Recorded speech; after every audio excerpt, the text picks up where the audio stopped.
This week we're doing panning.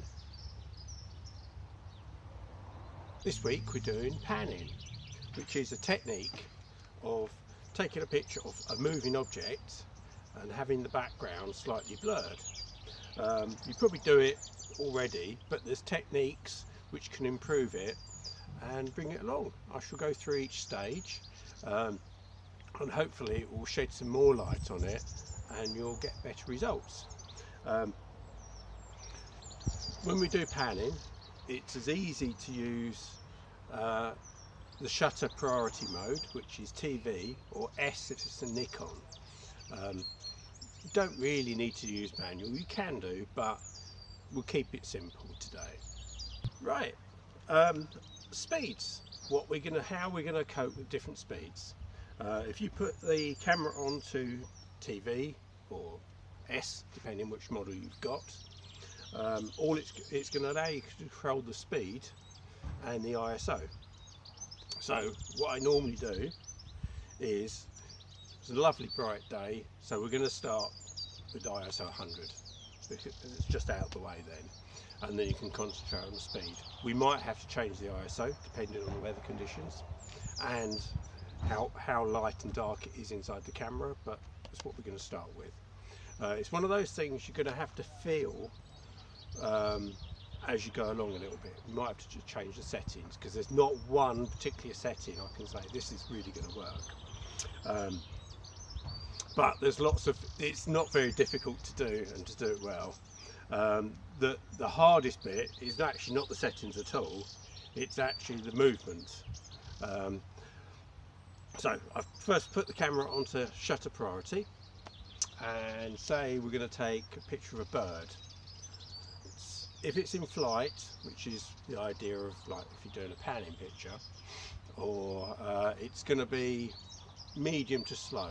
So if you're doing somebody say on a bike, not particularly cycling very fast, then we need quite a slow shutter speed, which we're talking 20 of a second, 40 of a second. As things go faster, you need to speed it up. So if you're on a push bike, it'll be like a 40 of a second. If it's a car, it will be up to 60 of a second to 100 of a second, depending how fast the car's actually going. And then you have like a plane, which you might have to go a bit faster. This is, you try getting the motion of the propeller, and obviously if it's a jet plane, there's no that's not so crucial. But if you're taking a picture of say a Spitfire going past, you want some movement in the propeller, otherwise it just looks like it's a fixed plane, static in the air, and there's no movement at all, which is what we're trying to do. So we're varying on the speeds. Right, if you've got stabilisation on your camera, I'd stick it on. All the often lenses have like stabilisation written on the side of it, and sometimes they have a series of numbers, but each manufacturer is slightly different to what they put. Some might just have on and off, and then you've got no choice, so just stick it on. But sometimes they have like a series of numbers, 1, 2 and 3, or 1, 2. Sigma, Canon, Panasonic, they're all slightly different than Nikon. The Canon ones on the lenses, you have one which is fully on, so it means its stabilisation goes up and down, side to side. And then mode 2, the stabilisation's only if you're going up and down. And then the third one is actually dedicated for panning. But you need to have a look in your manual just to double check. If you haven't, just turn it on. It's usually, you're fairly safe, even if you don't know, just go for the first one, which would be 1 or on, and then it's generally just on, full stop. The others are dedicated, whether it's left or right, fixed. Right, what we're going to do, the camera's on, shutter priority, and I've put it onto 1/40 of a second, and I've got it on ISO 100. But obviously what you need to do first is take a picture with that setting check the brightness of it. Obviously if it's a dull day, then you might have to increase the ISO up till you get to the right level, so it's not too dark. I mean, you can always do it in post-production, but it's a lovely sunny day, ISO 100. And then what I'm going to do is I'm going to show you the motion first. It's rather than doing this, because there's a lot of movement in your hands, what you want to do is keep the body of the camera as still as possible.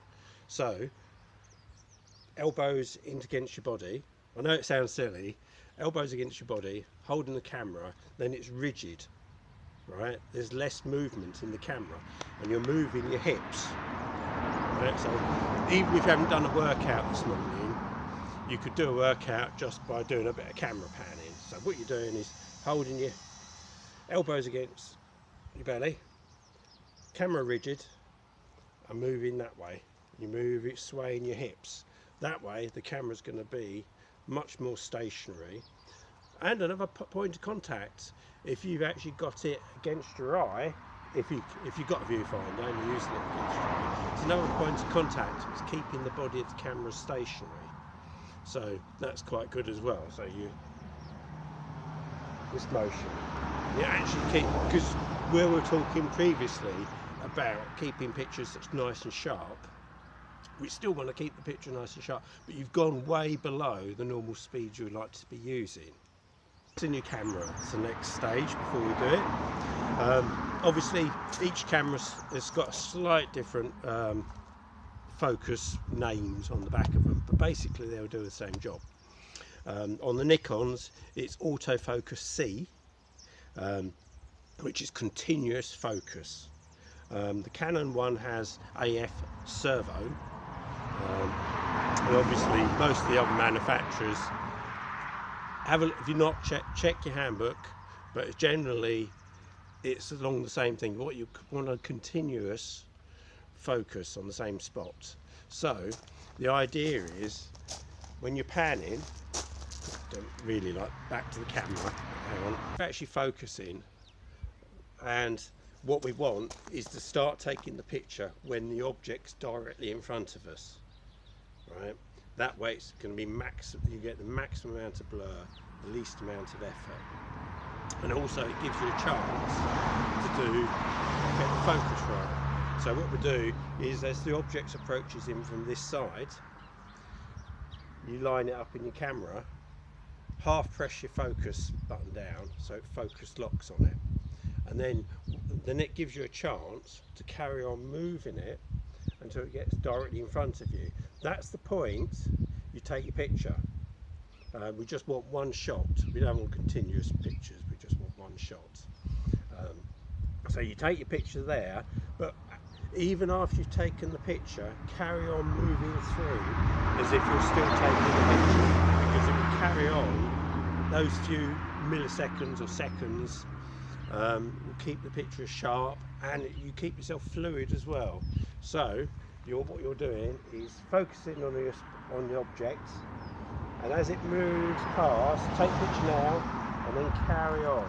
So it's like a fluid motion, hips in, elbows in, and just moving your hips, right? So you do focus, take your picture, done, right?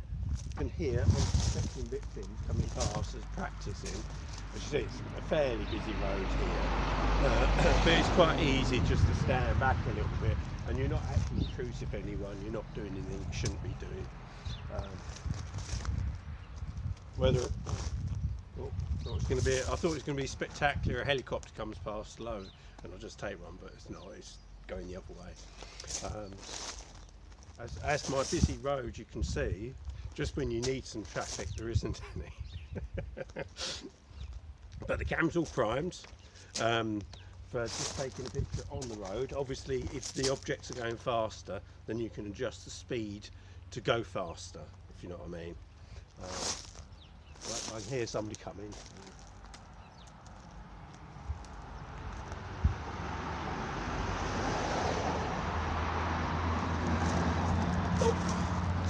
Somebody obviously delivering shopping. I should take a few more. at this speed, and I shall stick them on here so you can see them, and I shall perhaps have a go out for a wander, try taking some other ones and see what we come across.